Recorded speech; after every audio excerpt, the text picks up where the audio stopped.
marketing doesn't change. It's been the same since the caveman days. Telling stories, creating relationships, building community. I really started to understand humans better and how to identify their needs and give them what they needed. Consumers are smarter now than they've ever been. I've recently gotten 2 clients that have come to me and said, my agency said SEO is dead and I don't know what to do. Nothing really dies like in marketing. Direct mail never died. It's just used differently, or it's integrated into a different part of marketing strategy. Your goal can't be to drive a ton of traffic. It needs to be able to help the people that come to your website first and foremost. You might have less traffic, but more of it'll convert.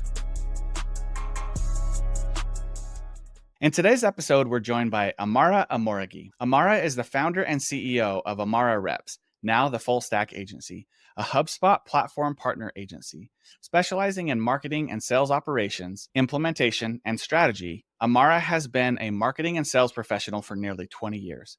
Having served over 500 clients, in addition to working on many in-house and agency side teams, she's committed to giving back to the marketing industry by sharing the knowledge that she has gained over the years. Her love for project management and team building stems from many years of failing and spending tens of thousands of dollars on software with broken promises. This problem is still a plague in the industry, which is why she takes these challenges, bridging the gaps and sharing her knowledge to help elevate the industry through standardizing and actionable solutions. Join us today as we speak with Amara about the human experience optimization and how more SEOs need to focus on the end user experience. Welcome to the show, Amara. Thank you so much. I'm excited to be here, Eli. Thanks for having me. Yeah, absolutely. I'm very excited to have you here. I was introduced to you by one of my really good friends, Shay, and he's actually, before he even recommended that you be on the show, he sent me a bunch of your trainings. He went to a couple of the conferences that you went to, and he's like, hey, you really need to check this out. And so I was introduced to you a couple of months ago. And then as I started building up the Digital Revolution podcast, he's like, hey, you know who'd be great on this? And then that's when he connected us. So I'm really happy that you found the time today. I really appreciate you taking the time to join the show and educate us. So before we get into some of the meat and potatoes of the show and really learn about the human experience, let's go into who you are. So where are you from? Where'd you grow up? What'd you want to be when you were little? And how did you get from there to where you're at today? It's actually a pretty wild story, as I'm sure it is with most of us marketers. It's never usually direct, right? We don't learn about marketing in school necessarily, at least not back in the 80s and 90s. I guess that ages me a little bit, but so I grew up in the Midwest. I was born in East Alton, Illinois, and I grew up in Kansas City. So I'm a Chiefs fan.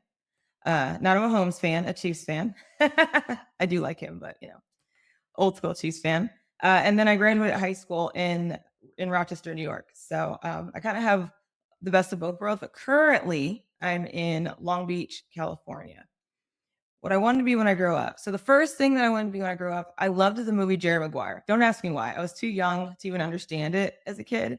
However, I love football because there's nothing better to do in Kansas City except watch football and baseball. And so I wanted to be a sports agent. I didn't know anything about being a sports agent, but I just thought that job was so cool. And when I moved to California and attempted to go to college, that didn't really work out because I didn't realize you had to pay for college. When I got to California, I was going to go to USC and I just showed up. And I was like, I'm ready to go to school. And they're like, where's your money? Anyways, totally lost 18-year-old, clearly. Moved to California with not a whole lot going on. When I moved to California, I really had no idea what I wanted to do. And so I was in sales. I got my first job in sales working at Toyota on the line. So I was selling cars at 19 years old. So I actually got into sales before I got into marketing. And it wasn't my first love, but it became my first love because I had a huge appreciation for how challenging it was. But I made it through sales because I really started to understand humans better and how to identify their needs and give them what they needed. And through the struggle, it made me a better salesperson. When the economy crashed in 2008, our auto industry went with it. And so I ended up working at restaurants and trying to figure out what I wanted to do with my life as a mid-20-year-old person. And oddly enough, I wanted to start a business. And the one piece in starting a business I didn't understand was marketing. And it was going to be the most expensive piece of it. And so I decided to go to school for it. there really wasn't much in terms of schooling in like 2006 or 7 for that sort of thing. So I did what I could do, and then I ended up working at various marketing agencies. The first agency I worked at was an SEO agency. We did lead gen for doctors. Again, this is 2007-ish, 2006. We did lead gen for doctors that didn't have websites. Back then, not everybody had a website. And if you think about it, there's sleep centers, bariatrics, people in the square states, everything between Kansas City and California. In major cities, you couldn't just go to a hospital and there'd be a specialist there. So we helped drive leads in those remote areas so people could figure out where to go for specialty services. And then I worked at various other agencies after that. Some bigger ones where we worked with big clients like Toyota and just Palm Wonderful, Valley Total Fitness, huge clients. And so I did a lot of SEO, SEM, paid advertising, social media strategy, project management, and things like that. So yeah, I did it by accident, and I never started that company I wanted to start. I am now a agency owner. So it's been my journey. It's interesting that you say you did this marketing work for people who didn't have websites. Elaborate that a little bit, because a lot of people who listen are up and coming marketers, and they're like, how is that even possible? Because back then we didn't really even have social media, at least the way it is today, right? There were some, like MySpace existed and stuff like that, but Facebook was still like kind of a college only thing. So like, how did you drive leads without a website and without social media? So my one talking point I will say is marketing doesn't change. It's been the same since the caveman days, right? Telling stories, creating relationships, building community. And so before I started working at the big agency, in between agencies, I worked at a restaurant. And so they did amazing marketing. So I learned a lot about how to drive people into restaurants. And we used MySpace to bring people in. And MySpace was a fantastic at community. Facebook hadn't really captured that yet, that part of who they were and what they were doing. And so that was huge. Facebook didn't even have business pages or anything like that. Didn't even have advertising at that point. And so when I worked at the agency before that doing lead gen, we built microsites around this certain pain point. Now, I say all this to say this doesn't change today, right? We built around, so it would be like bariatric care or something like that, or sleep centers now, or something like that. And we would talk about these topics in great detail, drive traffic to them, generate leads, and then send them to the nearest specialist near them. And sometimes we do a little bit of advertising to kind of kickstart things in a certain area if there's high demand for that service. But that's pretty much what we did. They were just microsites. We were just a marketing company, and we would just literally sell the leads to the doctors because they didn't have websites then. Yeah, we did a similar thing at the first agency I worked for, except we sort of built it for them instead of like a hub for a lot of them and sold them leads. We built a bunch of microsites. We had a team that was just building microsites all day long for those clients, and we had thousands of them. So I do remember those days. That was I feel like that was when I was doing it back in 2009, something like that. Mm-hmm. But I do remember the microsite day for sure. So Kansas City. Okay, I have a funny story about Kansas City. Do you feel like your website traffic is kind of in a slump right now? Or maybe over the last couple of weeks or months, it's actually dipped quite a bit and you cannot figure out what to do next? Go to fireusmarketing.com/meeting to schedule a free meeting with me where we can look at your website, talk about your frustrations, and see if there's anything that I can do to help you out. The meeting is absolutely free. There's no strings attached. If I can help you, I'd love to. Again, go to fireusmarketing.com/meeting. We'll talk to you soon.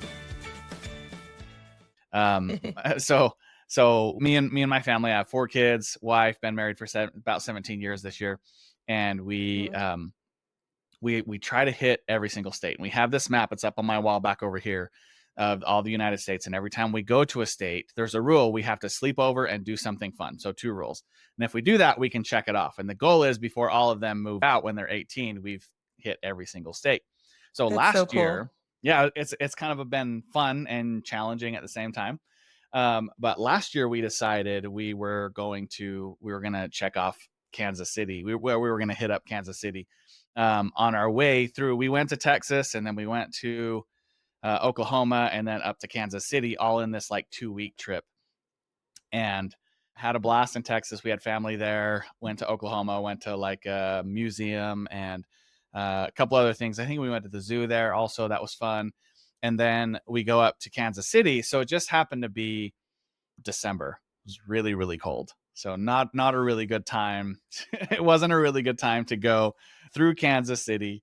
Um, but it happened to line up with a family trip and Christmas that we did with the family in Texas and stuff anyway. So we get to Kansas City and like the icy roads were so bad.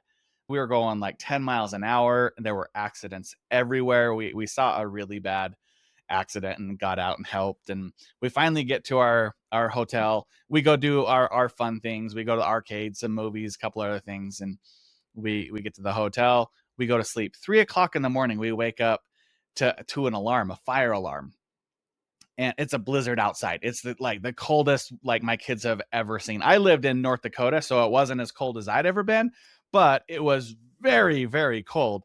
And so this fire alarm goes off at like 3 o'clock in the morning, and my kids are freaking out. Like, is this place going to burn down? It's too cold outside. What do we do? So I called down before everyone got out, and they're like, it's a frozen pipe that broke, and it's a false alarm. Stay in your room. So we stay in our room, finally get the kids like relaxed. Took about an hour because of all the adrenaline. Like my kids, the oldest right now is 13 years old, so they're all young kids. Oh, And took about an hour to like calm them down. And about an hour into that, as soon as like half of them are asleep, we got this alert on our phone that, like when you get an Amber Alert and it's like like really loud. It was a weather alert that said major blizzard outside, don't leave until 8 o'clock. We're like, okay. So now everyone's awake again. And that another hour, another alarm goes off and it's like, weather alert, don't leave until 11 o'clock. And like, it seemed like it just kept going and going and going. So even though we had fun the day before in Kansas, my kids are like, we're never going to Kansas again. And it was just that one day, that one experience in Kansas City, and the drive out the next day. We were going to go up through Colorado and over to Utah, but Colorado was really bad. So we went back down through Texas. And I mean, there were hours where I was like white knuckling, just going like 20 miles an hour because the wind was so bad. And like, I mean, it gets cold in Kansas City, doesn't it? it does. It does. They have very extreme weather there. Yeah, very. But either way, So, that's my Kansas City experience. And I have friends who are from there and they're like, it's the coolest place. Go check it out. And so we go there, and it just happened to be that one day that that was pretty rough. My kids don't want to go back, but oh man, did you guys get any barbecue at least? I don't think we did. I think we went to an Italian restaurant. Um, but are they Travesty, travesty. are they known for the barbecue? I might get canceled for this. However, Kansas City is the best barbecue in the country. I know Texas and Carolina try to claim it, but Kansas City is the best. It's the perfect barbecue. All right. Well, next time I convince my kids to go through Kansas, we're gonna get some barbecue then. Have to do barbecue. Yes, indeed. Amara, what are you currently working on right now that excites you? There's been a lot of change this year across the board, and so we're kind of, I like to call it moving the like turning the barge around, right? And not really turning it, but I just think we've abandoned a kind of a lot of how we're doing things because I think there's so many things shifting, and I know we'll talk about that later, but we are really getting back to the fundamentals, and we're really focusing on not doing so much execution. We're focusing on training alongside our clients because I feel like marketing teams have fallen behind. There's just so much to know, and there's so many things going on. It's created fragmentation. It's created, and then we have throw AI on top of it, right? There's a lack of process. There's a lack of systems, a lack of training, a lack of uh, cohesion among sales, marketing, customer experience, all different channels of where people are coming from, interacting with brands, attribution, privacy. There's so many different things. And so we're like, we need to actually just help people like get their foundation in order and give them something to build upon. So it's a little bit, I don't want to say it's unique. However, we're taking a very different approach. It's a little scary because people are saying, well, that doesn't make any sense. That's not how it's normally done. It's like, well, here's why. And then when we explain it, they get it. However, we're definitely seeing what's happening before it happens, and I'm starting to get more feedback that other people are seeing the same things. I think you just pivoted a little bit earlier, and I think the norm within agencies is going to shift. I think people who do a lot of the repetitive work really, really well will continue to do that, but I think companies that are doing strategy and execution are gonna have to make a choice, 'cause it's a lot harder to do both and do them really well. I couldn't agree with you more. In fact, that's why I call my agency Fire Us Marketing, is because it's very heavy on education. And if we get to the point where you want to take it over on your own, you can fire us and we'll help that transition for you. That's kind of the idea of Fire Us Marketing. But I couldn't agree more. Education, process, all of that. I mean, consumers are smarter now than they've ever been. There's more of these like pop-up agencies than there ever have been. I mean, I've recently gotten two clients that have come to me and said, my agency said SEO is dead and I don't know what to do. And so there's these agencies that they're either just, they call themselves an agency, but they're just really consultants. And then they get to a point where, you know, something happens with, they use AI too much, they get caught in the core update or something, and they're like, well, I don't know what to do now. So they just throw their hands up in the air, which is good for agencies like you and I, right? Like we have these agencies, we're happy to pick those up because SEO is for sure not dead. But education, I think, is a big piece. Process is a big piece. So I applaud you for going in that direction with your agency. And I agree. I think other agencies are either going to have to jump on board or they're going to get crushed later on. And I think it's important to note that nothing really dies, like in marketing. Like direct mail never died. It's just used differently or it's integrated into a different part of marketing strategy. Nothing really dies. It just takes a different form or it's bolted onto to different pieces. So I think it's so frustrating to hear when people say that, especially SEO. I'm like, well, people stop searching for answers, then search will never die. It doesn't matter if it's on TikTok or on Google. Search will never die. You always want to get in front of people when they're looking to solve their problem, when they have questions. Yeah, absolutely. I saw a post on LinkedIn by Charles Float. I've had him on the podcast before, and he said 2004, and it was a quote, SEO is dead. 2005, quote, SEO is dead. And it did it every single year up until 2024. And it said SEO is dead, dot, dot, dot. Is it really? Or is it? Or something like that. And I was like, yeah, because we've heard it every single year. In let's see, 2012, 2013, there was a big article that came out in Forbes called SEO is dead, and it went viral in the industry. And I remember like I was at an agency at that point and they're like, what are we going to do? Is this really true? Well, turns out like 3 months later, the guy who wrote it was from Utah and he hired me to do SEO for his company. And he's like, people misunderstood the title. SEO is not dead. It's just like you said, it's just changing. People are never leaving search. It's just changing how you do it. It was shortly after Panda and Penguin came out, and that's when he said SEO is dead. It was a big buzzword, and he used it as clickbait, and it worked for him. But I agree with you. It's not dead. It's not going anywhere anytime soon. At least even like you said, TikTok, YouTube's still there as like the number two most searched place. I think TikTok is creeping up on third place if it's not already there. And ChatGPT coming out with their own search engine. Like we're still gonna have to optimize. We're still gonna have to figure out. People are never gonna completely leave Google. I don't think. I guess it's possible, but I don't think so. Well, and that's kind of, I don't really talk about human experience optimization, but Google is one channel for search. So like I think people think SEO is dead. I think people are trying to say Google's dead. It's like, well, not really, not quite. What I think is happening though, I think so one of the things I teach in my course or when I'm doing training and mentorship is if you look at the history of search from late 90s all the way until now, Google did I shouldn't say horrible job. They're cleaning up the mess that they started. And it wasn't really their fault. Search engines weren't very sophisticated back in the late 90s. You had to use every version of a word in order to rank for it. The plural, the past tense, the present tense. You had to literally stuff every single keyword in order to get ranked. There was no context. There wasn't any, um, you know, uh, NLP. There wasn't any of that to help search engines understand context and how words are related, how content's related, or anything like that. So you had to really help search engines along. And so for years, we were taught research a topic, pick a keyword, say it a million times, put it on a page, drive a lot of backlinks, you'll rank. That changed 10 years ago. That stopped working 10 years ago.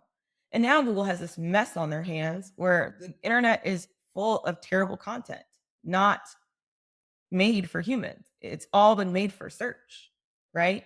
And so the game was he or she who get on page one would win because people would find this content that wasn't helpful, but they'd get in the general direction and then reach out to a company for help.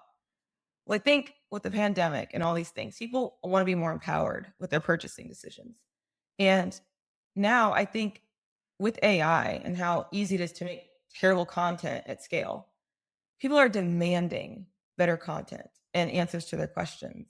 They are not going to play your game of get on the call with the salesperson if you want to know more, because they're sick of talking to your awful salesperson that really doesn't know more. They're saying whoever can give me the better answer will get my business or get my attention. And I think that's why people are transitioning to TikTok. Not because the information is better, because they're being served. I think that's why Reddit is so prevalent in the search engines, because good, bad, or right or wrong with Reddit threads, the benefit of Reddit threads is people are talking about these things and people are at least sharing information. Companies are sitting here competing with, okay, here's the keyword that I want to rank for based on my product, based on my service. We identify our avatar, we look at our problems, and then it stops there. It stops. Now let's see how our competitors are addressing this.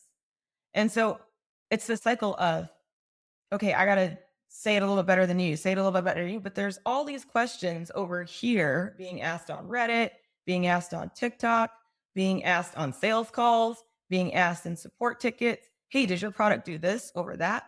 But we're not putting any of that content on our service pages, on our sales pages, in our articles. We're not addressing any of that. It's all just all this feedback, all this commentary, all these needs, wants, and desires are dying in the abyss. And so places like TikTok, people are just talking about that stuff. And it's not even all that accurate half the time. So could you imagine if companies actually just started answering people's questions? That'd be And crazy. getting back to serving humans instead of the algorithm. There's a reason why Google called it the helpful content update and has called it that the last 18 months to all their algorithms. They're like, hey, people, start writing helpful content. Hey, put helpful information out there. If you're not going to do it, we're going to get something from Reddit. Yeah, absolutely. That's a good segue into the tactical section. So today in this podcast, we're going to talk about the human experience optimization. So a lot of people, that's probably the first time they've heard that. Can you maybe kind of explain at a high level what that means and how it relates to SEO? Sure. So I think the fundamental issue with SEO, and I kind of touched on this earlier, is that people are trying to serve the search engine. And so I read this book from about a decade ago, and maybe not, 8 years ago. Darren Hardy, it's called The Entrepreneur Roller Coaster. And in the beginning of the book, he talks about how he was a water salesman. He went door to door selling water. I think it was either devices that purified water or something along those lines. And he would always have his little hit list, his sales hit list of where he would go. And so one day he changed it to say the people I'm going to serve today. And so it really changed his approach to selling and going door to door and selling his products and services. And I think by changing it from search engine optimization and reframing it to human experience optimization, we start to look at the things that we do in SEO. Yes, they benefit the search engine, but the search engine's job is to help humans. And so, for example, adding alt tags to things, yes, that's great because it's great for the search engines, but it's also important for accessibility. Most of the things that we do are there to serve humans. It's not just there for ranking. And I think if we just reframe it and look at the impact it has on our visitors, one of the big examples that I use is, have you ever tried going to a website you built or managed or worked on a plane? That is the telltale sign of if your website is good and or optimized. There's a reason why page speed is important. It's not just for ranking. It's annoying to be on a plane and you can't do anything because it loads super slow. And that could be an international issue, a Square States issue. No offense to the Square States. But sorry, go ahead. I was going to say, in my last company, what we used to do is we would release something and then we would have half the team send it to their moms or their grandparents and say, look this up. What do you see? What do you like? What don't you like? And if they couldn't navigate through it, then it wasn't hitting the mark for the majority of people. And you're right with the speed thing. I love the airplane analogy because a lot of people don't really understand that there are still a lot of states and a lot of countries that don't have good internet. They're still on dial-up, right? And And so if your website doesn't show up or it takes a long time to load, I mean, you remember the dial-up days where it would load like pixels at a time, right? And that's still what, if some people are getting that on your website, they're going to go back to Google, they're going to find something else. They'll rephrase the question or they'll just go to the next one down. Right. And so people say when you bring it to a CEO and say, "Hey, we need to invest in page speed optimization for search engines so you can rank higher." I think if you change the narrative around that, it's like, well, if we don't fix this, people on an airplane won't even be able to load our page. If we can't fix this, people in these areas on mobile are gonna have a hard time, and that's super annoying. I think we should improve our experience. And so I think if we can just take a look at our best practices and all the things that we do in the name of ranking and say, well, how does this actually impact human beings? We naturally are going to be more profitable. If we take a step back and look at the content we're writing, is this even helpful? Not for the search engine, but for people. I wrote an article on just a test on the difference between content marketing and copywriting. And I sent it to some people. I said, I just rage wrote this blog post because every time I hire a copywriter, they're not real copywriters. They're content marketers that want to get paid more to do copywriting because you get paid more. They don't have any formal training. They don't understand the difference. So I rewrote this blog post. And I don't get a lot of traffic on my site, and I really don't care because I get most of my business through referrals, and I have a tight knit network, and I don't work with huge volumes of people at a time.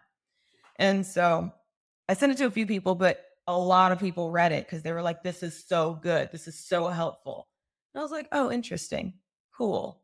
I got more visibility because it was helpful. People were sharing it like, "You guys have to read this if you're hiring copywriters," and that's what people want. And Google's sick and tired of spending so many resources crawling crappy content, which is why they're just getting rid of it.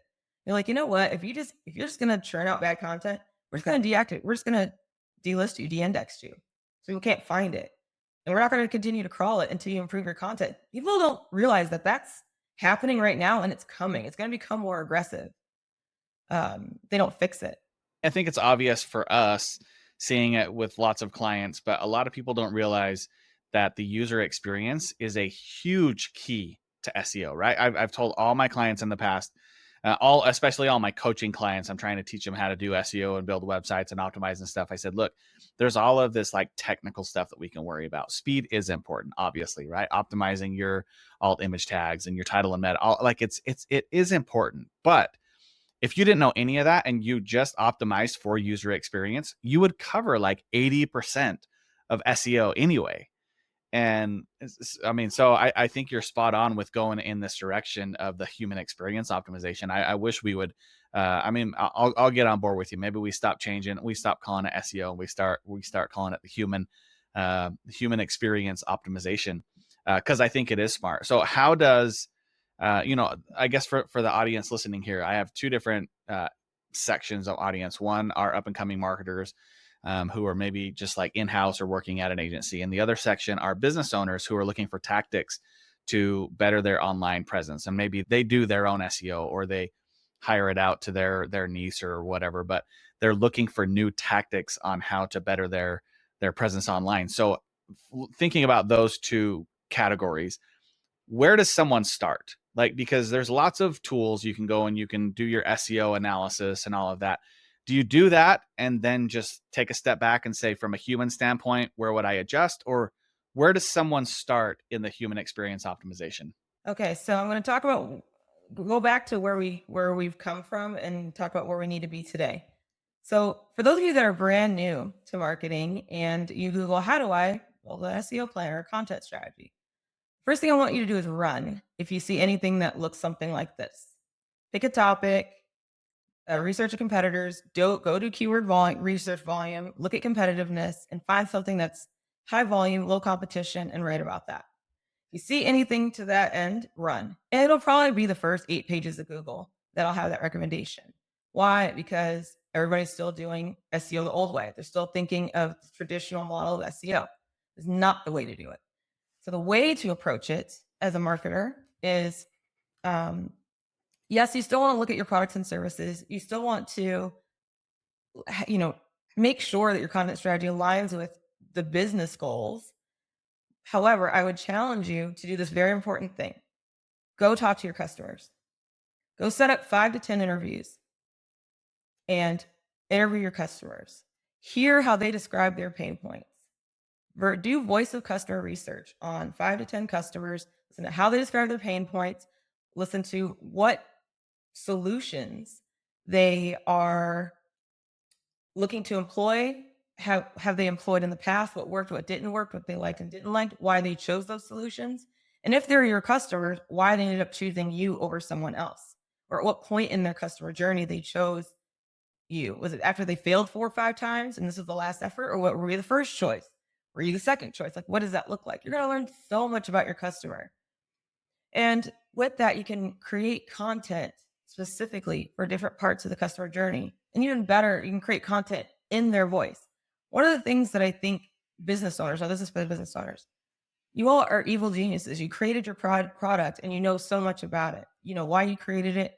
You know the challenges in creating it. You know all the things. But that's not how your customer is searching for your product or service, or looking to a solution, looking for the solution of their pain point. And so when you do voice of customer research, you get the idea exactly how they're thinking about it, how they're feeling it, how they're expressing it. And so there's this psychological connection that happens where it's like, oh my gosh, they're reading my mind. They get me, right? I'm not a crazy person. This is a problem. This didn't work. Oh my gosh, I tried all these things. And now this is the thing I can try. And so here's the other thing you have to abandon in order to do that though. You have to commit to abandoning keyword volume. All these vanity metrics, all of these things don't matter, because what ends up happening is you end up driving traffic that'll never convert. Not because you're not good at converting anything, it's because that's not their intent. And so your goal can't be to drive a ton of traffic. It needs to be able to help the people that come to your website first and foremost. Help the people that actually need and want help. And guess what? You might have less traffic, but more of it'll convert. And if you're doing an integrated omni-channel marketing strategy, and this is where RevOps is really, really important. You have an integrated marketing strategy. When you're doing advertising of any kind, you're going to be retargeting better traffic. You're going to be retargeting people who actually have a problem. They came because they have problems that need to be solved. And in my humble opinion, search traffic is the best traffic. The right kind of search traffic is the best traffic because it converts the fastest and it has the highest value, right? And so it'll optimize your advertising campaigns. It's one of those things that's the rising tide that lifts all boats. When done properly, SEO is that rising tide. It's the foundation. If it can't be found, what's the point? I was on LinkedIn the other day and I saw an ad for an analytics thing, and I was on my phone just, messing around on LinkedIn. And I had some time the other day because that client had a challenge. I'm like, let me look into that tool. I couldn't remember the name of the tool, so I searched some basic things that I remembered from the artwork. Analytics tool for blah, blah. I searched 10 pages. I could not find them. And so now you've spent all this time and money on ads and your brand isn't even, like, I can't even figure out how to find you because I just didn't save the link.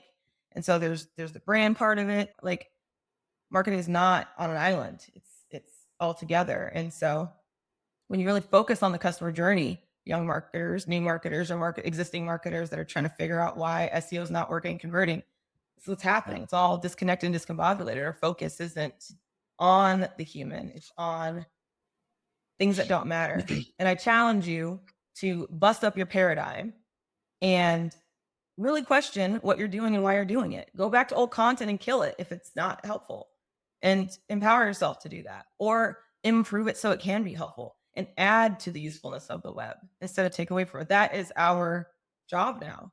Yeah, I love what you're saying there. In fact, that, like an hour before we jumped on this podcast, I was talking to my wife. She went through one of my training courses and built a website for a nonprofit that she runs called coveconnection.org, and it's grief counseling or not grief counseling. It's a grief camp for young kids who have lost loved ones. And so she's built this website, and she's like, okay, now I need to start blogging. How do I do that research? And she actually went to the Google Keyword Planner, and she's like, there's no search volume around anything that the kids who come to our camp need or want. And I was like, just go to Google and start typing in some of the things you think, based on the last couple of years where you've done this camp. Go to Google and do it. I call it the ABC method. So you start typing a word, and then you say, A and then B and then C, and then you see what other people are searching, take some of those, do some searches, and then look at what other people are searching for, grab topics from those. And like there's no way to tell if there's search volume around that. But if you start a brand new website that way and then use Google Search Console, you can have one URL that has 1,000 keywords that rank for it that are all very similar. And then you can take that low hanging fruit and you can decide which one gets the most volume and stuff. But I agree. I think a lot of the keyword search volume tools that are out there now, they've always just been estimates. And everyone, what I don't like the most is when SEOs take that data and they say, okay, if you're ranked number 1, 2, or 3, you're going to get X% of that. And if you convert at 2% and your product is X amount of dollars, if you come with me, I'll make you $40,000 a month more. Like, it's never, in the 20 years I've been doing SEO, that formula has never worked. Like, it's just inaccurate, right? So I like where you're going with that. Stop worrying about the volume. Understand your customer, understand their needs, their wants, why they went with you, and then go to Google, see what other people are searching, look at your competitors, understand, if they're searching for this keyword or keyword phrase, your competitors have X, Y, and Z on their pages. Make sure you have that and more. Make sure it's just the best experience for that page. So I love where you're going with that. What else do we need to be aware of when optimizing our human experience? I think now with AI is injected in search. It's injected in everything, good, bad, whatever. Whether it's helpful or not is yet to be determined.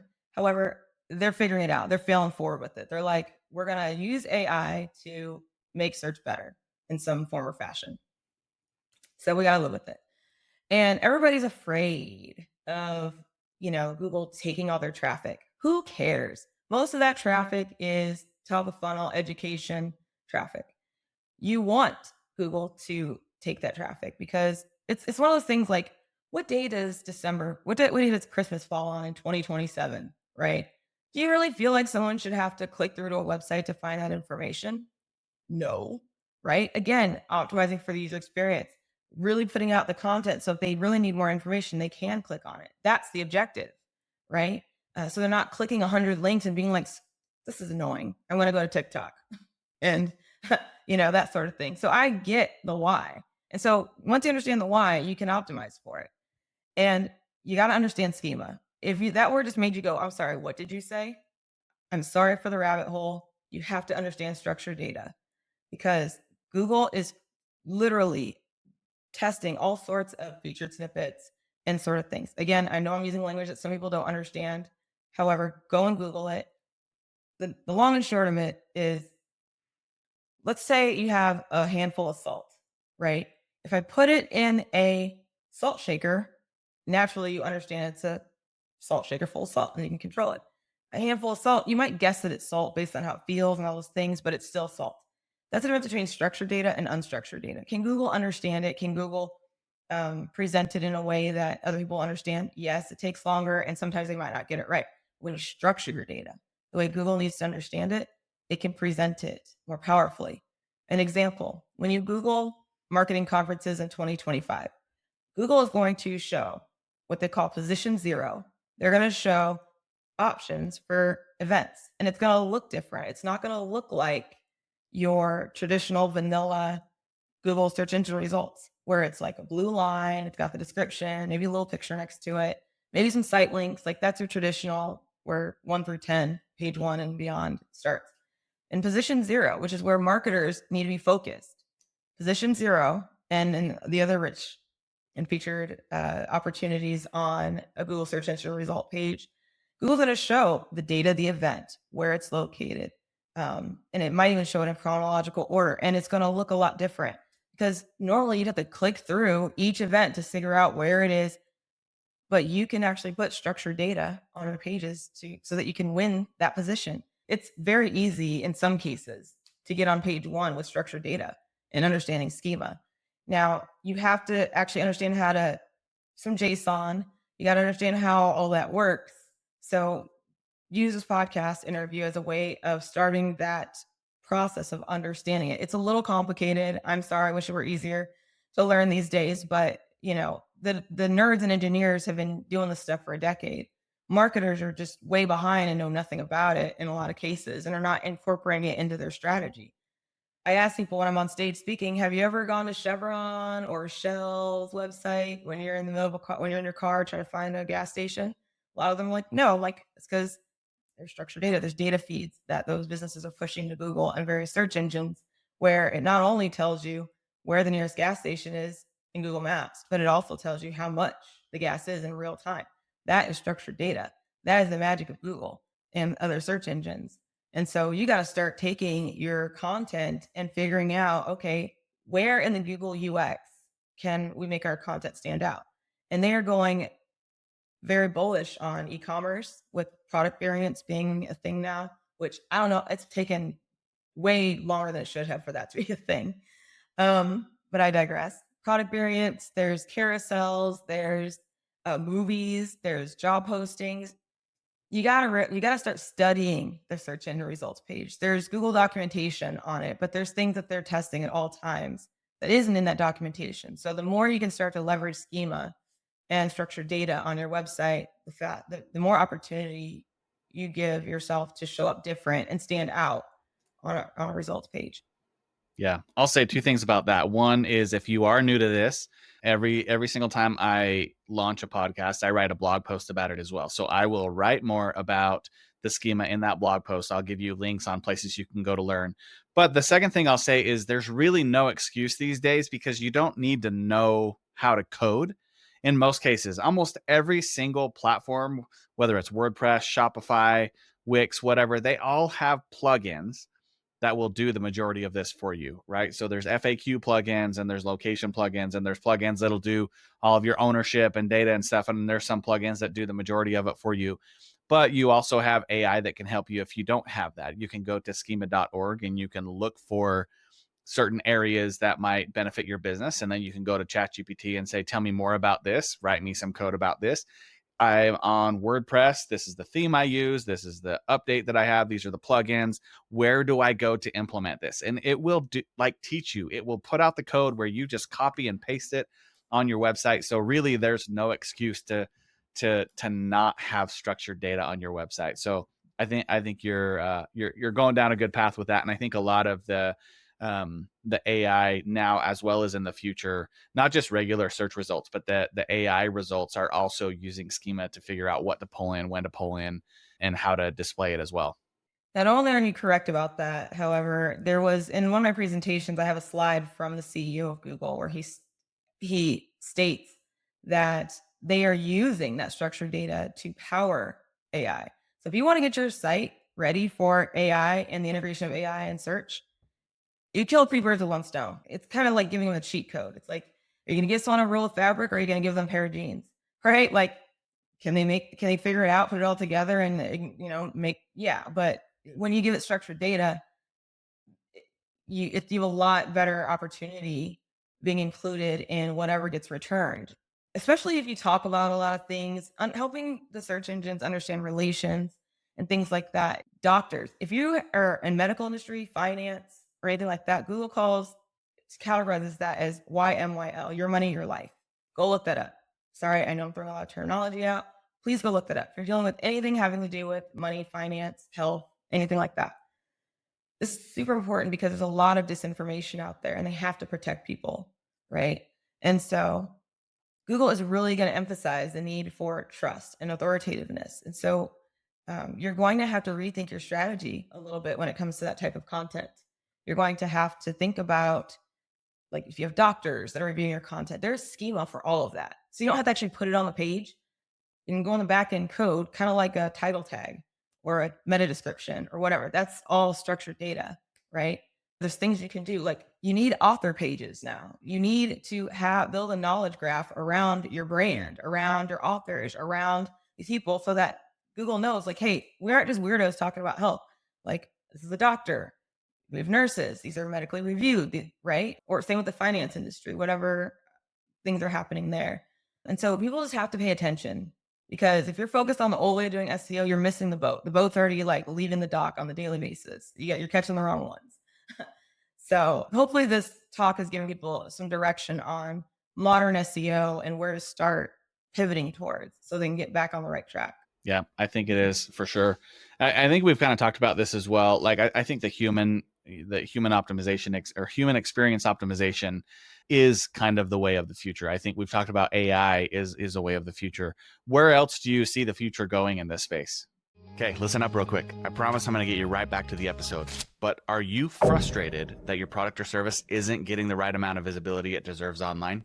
If so, and you want my help guiding you through the SEO optimization, go to fireusmarketing.com/SEO to get my free SEO guide. It talks about all levels of SEO: local SEO, regional SEO, national SEO, and international SEO. It should give you everything you need to optimize your website at a basic level. If you'd like help beyond that, feel free to hit me up at fireusmarketing.com. I'd be happy to jump on a call and talk through your needs. Now let's get back to this episode. There's a lot. So I think there's going to be a pullback of traffic, and that's not a bad thing because a lot of times people are getting credit for traffic for things they shouldn't be, which creates a horrible user experience. And so I think that's going to freak some people out. So don't freak out. Dig deeper. The keywords that you're losing are probably keywords you never should have had in the first place. Algorithms are constantly being changed more frequently than ever. I think Google used to do like 1 or 2 big updates a year. They've done 1 or 2 updates a quarter, it seems, this year and the year prior. So I think we're going to see even more. I think Google's going to penalize more sites for not being helpful. They've been sending warning shots. I don't think people are getting it. I think omni-channel is going to be being pulled more into search. Reddit's in there. I know they're leaning more on LinkedIn Pulse articles for sure, getting more love. And so you're going to start to see your content on various channels associated with different brands coming in to kind of help and fill in gaps where questions are being answered and there's questions that are being asked that there are no answers. In fact, I was searching for something on Google this weekend and I searched for the same thing 5 times. I'm like, maybe I'm just not asking it right. And I fancy myself an expert Googler. And I think after the 3rd or 4th try, it said, ask this question here and we're going to submit it to something to see if we can get answers. It wasn't in the search bar. It was like at the end of the page. And I was like, whoa, Google is wanting to get people. They noticed that I typed this question in 5 times. They're like, okay, so clearly there's no content. I don't know what they're going to do. If they're going to do something like LinkedIn where you can ask these curated questions, but that would be interesting. That could be happening. So pay attention to the search and results page. Anything that doesn't look like the vanilla stuff, pay attention and ask why. Why is that happening? And that'll give you some clues as to what's coming in the future. Amazing. Amara, I really appreciate you taking the time to jump on the podcast and talk with us today. The human experience optimization, a new term for me, a new term for probably a lot of people listening. Hopefully we can get some fire under it and we can get it out there and people will start to care more about the user experience as opposed to what the search engines want, because I think the search engines want what's best for the user in the end anyway. I think you've been very clear on that. I really appreciate you taking the time to educate us on it. Absolutely. Thanks for having me. Yeah. And to everyone else who's listening out there, we'll talk to you guys next week.